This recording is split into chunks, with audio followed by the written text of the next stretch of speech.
Chevra, how are you? Afreilchen Shusham Purim. Today is Shusham Purim. Erev Shabbos Kodesh Pashas Tzav. And we have to understand the connection from Shusham Purim to Pashas Tzav and the lessons and the relevance to our lives. Today we're going to speak about some principles that are essential for personal success and fulfillment, and obviously as a Jew. But first, let's start with a pasuk from the Megillah, which is also a prayer. La Yudeim Hoy Sa'ira V'Simcha V'Sasoin Vikar. And to the Jews there was light and happiness, joy and honor. Kein Tielonu. So should be for every single one of us. I don't know if I mentioned, I hope everyone is gesund, stark, und freilich, begashmis und beruchnis. Everyone is healthy, strong, and happy physically and spiritually. This week's Parsha is Parshas Tzav. In the beginning of the Parsha, it's a continuation of last week's Parsha, talking about offerings and sacrifices. But in the beginning of the Parsha, it talks about two things that are very interesting. And one of them is the mitzvah of Trumas Hadeshen, Haramas Hadeshen, and then there was something else called Hitzois Hadeshen. We're talking about the ashes on the altar. So first we're going to read some of the verses and the Rashi, and then we'll discuss it. In Pasuk Gimel, right away in the third verse in the beginning of the Parsha, it says that V'lovash hakoyin midevad devichnos evad yilbash al b'sorei ve'heinem es hadeshen asher teichel ha'eish esa'oila al ha'mizbeach v'somoy eitzel ha'mizbeach. So it says over here, the Kohen gathered the ashes and he put it on the side of the altar. That's what Rashi says. He would shovel, Maloya Machte, a shovelful from the interior ashes, Min Hamukolis Hapnimius, V'noisim b'mizrachi shel keves, and he put it on the side of the ramp.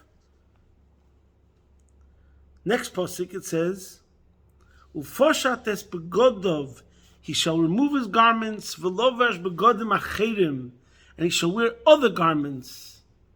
V'chitzias hadeshen al michutz lamachne el makom toyer, and he should remove the ashes to the outside of the camp, to a pure place. And Rashi says that this is not an obligation, it's only proper conduct, so that you should not dirty, through taking out the ashes, begodim shemishamash bem tamid, garments which he serves in constantly, begodim shebishel ben kedeira l'rabbi, garments in which he was dressed when he cooked a pot for food for his master. Al yimzig bem kois l'rabbi, he should not pour while dressed in them a cup of wine for his master. And then he should remove the ashes when they become very huge. Well, Rashi over here continues, and there's no more room for the wood on the Mizbeach. He takes it from there, and this was not a duty every day. But the raising of the ashes is a duty of every day. So, what's understood is that we're talking about two different times. In other words, two different things. Haramas Hadeshen, the fact that they had to remove some ashes every single day, was done every day and put on the side of the altar. But then there was Hitzoas Hadeshen, when there was so much gathered that they couldn't continue the work. Those ashes had to be taken outside Mechutz Lamachne. I'm going to read from you from the Ka'as Chumash in English, just to make it clear for those that don't understand. So there was one Kohen, there's a Kohen who would take those ashes, the Haramas Hadeshen, and he put it next to the Mizbeach, like we said before, and it was put on the ground, and those ashes miraculously sink into the ground there. And this was a daily removal and deposition of ashes, and it's part of the sacrificial rite. And he had to wear his regular uniform, etc.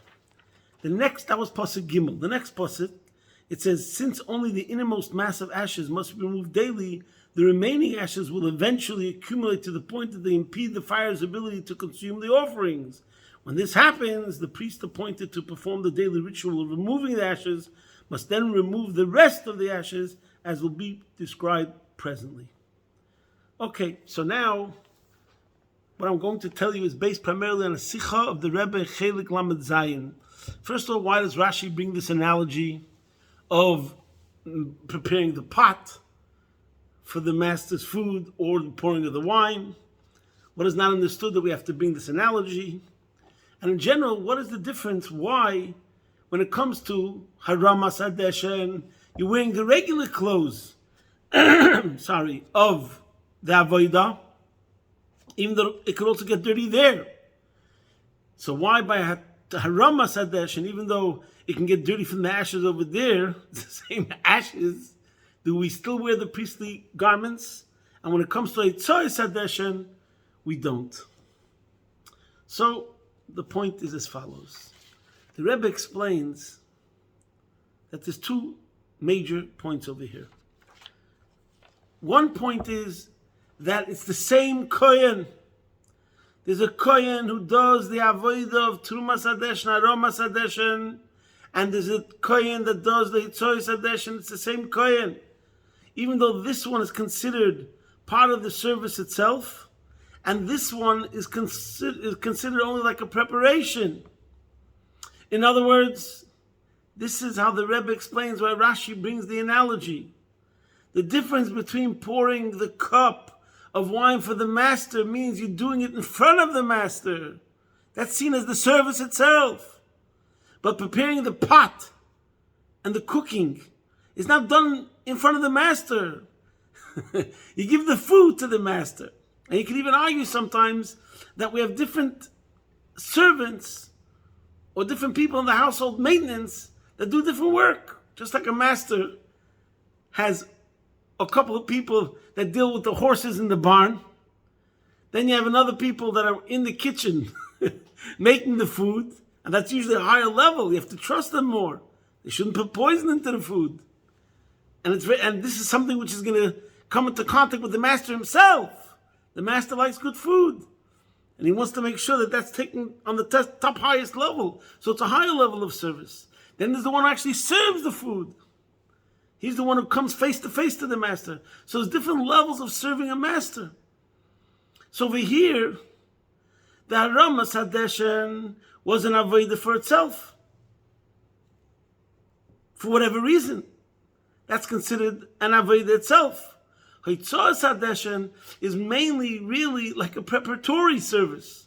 Because the Mizbeach was getting packed with ashes, so therefore they had to be cleaned out from time to time.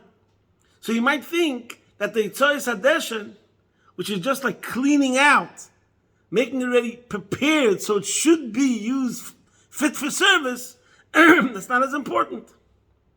And the truth is, maybe it's not. And that's why it's something that involves michutz lamachne. We have to go outside. It's not a void of pnim. And that's why takev v'lovish begodim achedim. Because it's a lower level of service. It's just as important. And ultimately, we take pride that I'm doing this for the master, etc., etc. But nevertheless, it's a different level. And just to know the importance in general of this whole Haramas Hadeshen and Tzav Hadeshen, even though we're making a distinction between the two, but the Gemara talks about things that are relevant even to this day that we learn out from Haramas Hadeshen and Tzav Hadeshen. For example, the fact that in the morning we say Al Natilas Yadayim, the first blessing, and then we make Asher Yotzar, is connected to these sort of services that were done in the Beis HaMikdash. Just like we say in the Beis HaMikdash, we say Keneged Karbonos Tiknum, prayer today corresponds to many things that happen in the Beis HaMikdash. So the Natilas Yadayim that we make and the Asher Yotzar that we make is connected to those things that are getting rid of the things that are like dirty and messy, etc. Natilas Yadayim and Asher Yotzar on one level could be seen as cleansing, to be able to go on forward. Now, we'll soon see how the Rebbe explains what this means in practical service. But before we get to that, in life, we see, you could argue, and this is what the Rebbe says, the hira, the lesson, is two things, like we said. Number one, if the person is really serving a master, so that he doesn't make these sort of calculations that in this service, I'm inside, I have the merit to be the butler to the personal assistant to the master. No. Even if you're in the barn and you're combing the horses, or even if you're getting rid of the dirt, and you never see the master, let's say, so to speak, but you know that you're essential for the overall scheme of the master's operation and success, so you do it with joy. Don't say you're too high to get involved in a lower sort of service. If we think about what the master wants, the master needs this as much as he needs something else. So that's number one. Don't differentiate.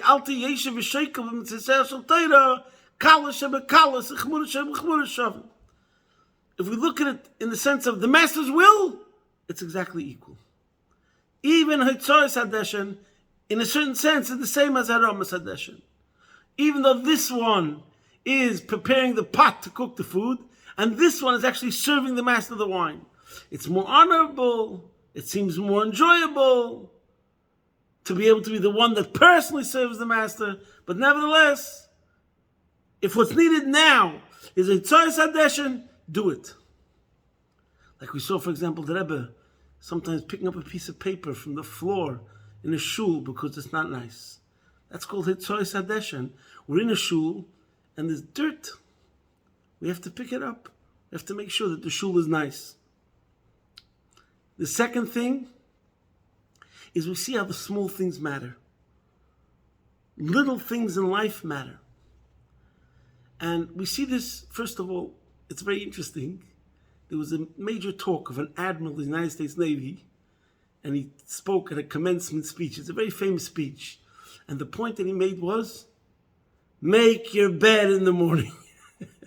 So he was a Navy SEALs, and he said every single morning there was a bedside inspection, and it was whether you made the bed perfect.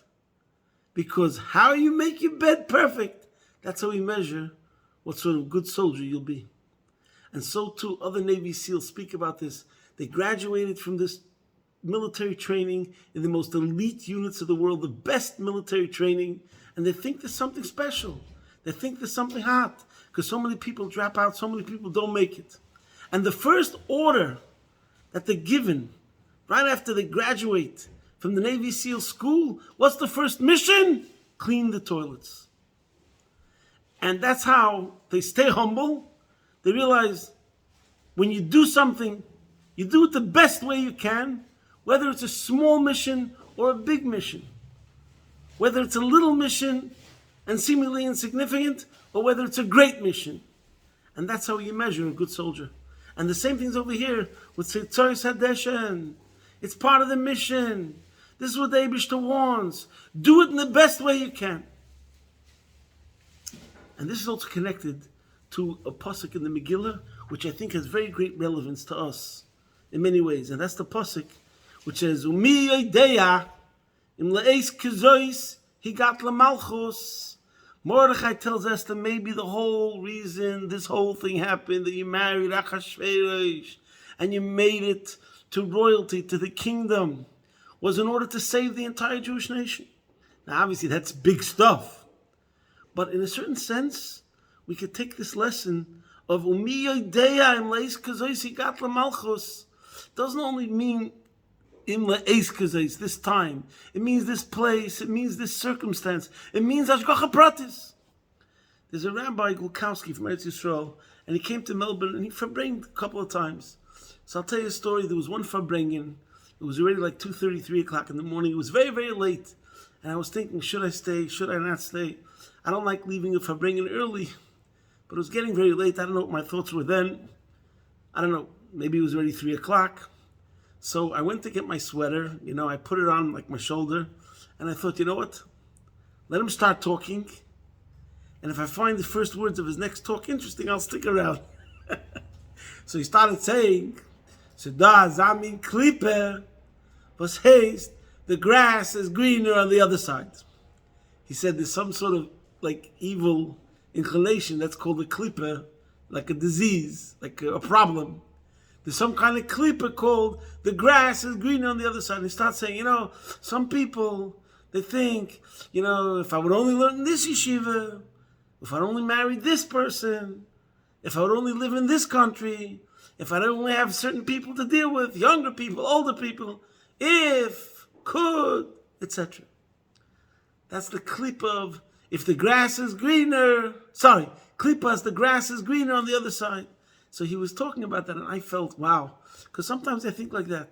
The Rebbe sent me on shlichus to Melbourne, Australia. Baruch Hashem, Baruch Hashem. But sometimes I would think to myself, it's so far away. It's so separated from most of the Jewish world. People have thoughts that come into their head, etc., etc. So that's called klipas. The grass is greener on the other side. How do we have to think? Forget about what Rabbi Glukowski said. He brought out that point, and obviously I stuck around because I thought it was so on the mark that we all suffer from this. If, etc. If only we're looking for excuses why we're not working harder, why we're not successful. Just realize, the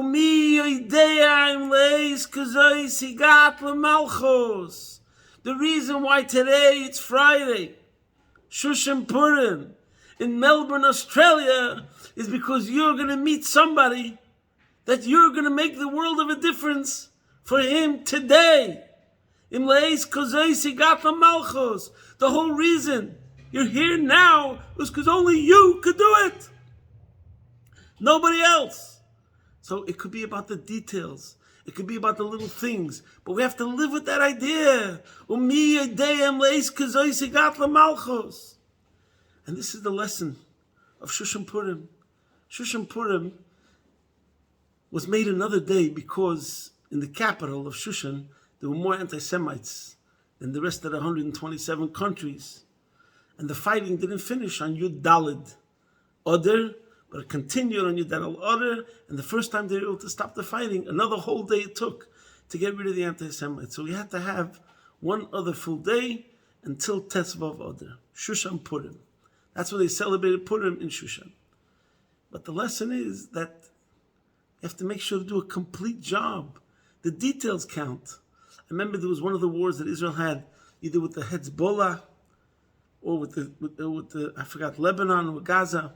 And the problem was, I spoke about this once before, we didn't have the bunker-busting bomb. That was the problem. In other words, we couldn't get to the bottom of it. We could do this, we could accomplish this, we could accomplish that, but we weren't able to get to the bottom of it. Only America had the bunker-busting bomb. Israel didn't have the bunker-busting bomb. I heard that now they do. But the lesson in Avodas Hashem is sometimes you got to get down and dirty. You got to go to the details. There has to be a Tzois Hadeshen. Somebody has to be the one that's going to go.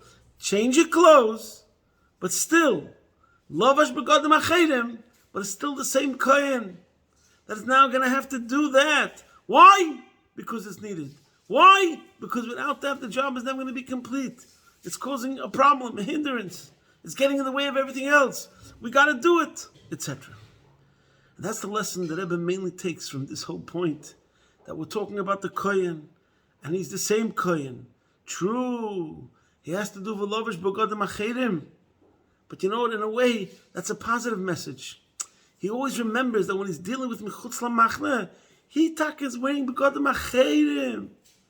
It's for temporary. Soon he's getting back to Pnim, etc. Now, what's very, very interesting, amazing, I just found out today, is I looked up the source. In the Kutei Sichas, the Sichas printed in Chelik Lamed Zayin.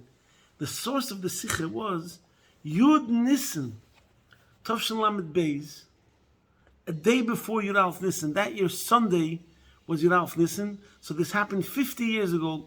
So let me read to you inside, quickly, a couple of paragraphs.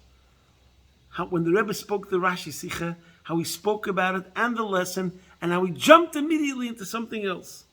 And he says like this: Al derech zeh mont men von jeder einer. We demand from every person, as nicht nur darf tonen die Aveda was verbunden mit Avedas Hapnim, not only has to do the work which is involved inside, in the Mishkan, in the Beis Hamikdash, like what's called the Pnim, the inner part.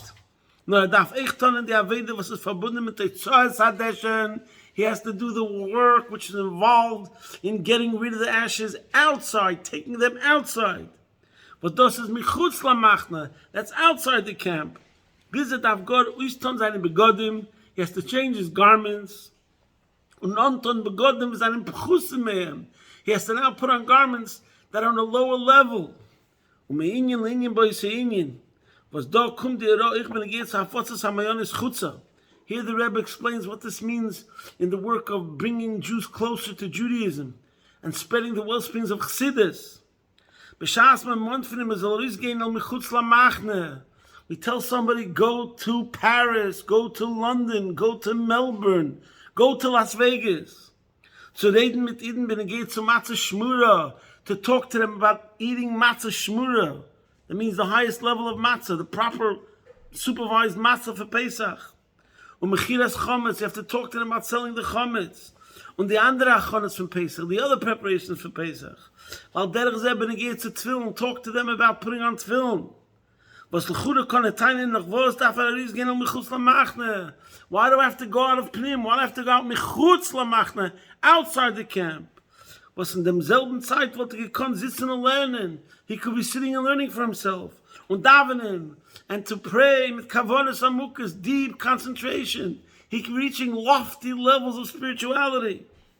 If dem sagt man and we tell him, as punkt as wie the Kohen gedarf ton the Aveda from Pnim, just like the Kohen had to do the service of Pnim, inner level of service, higher level of service, pouring the wine for the master.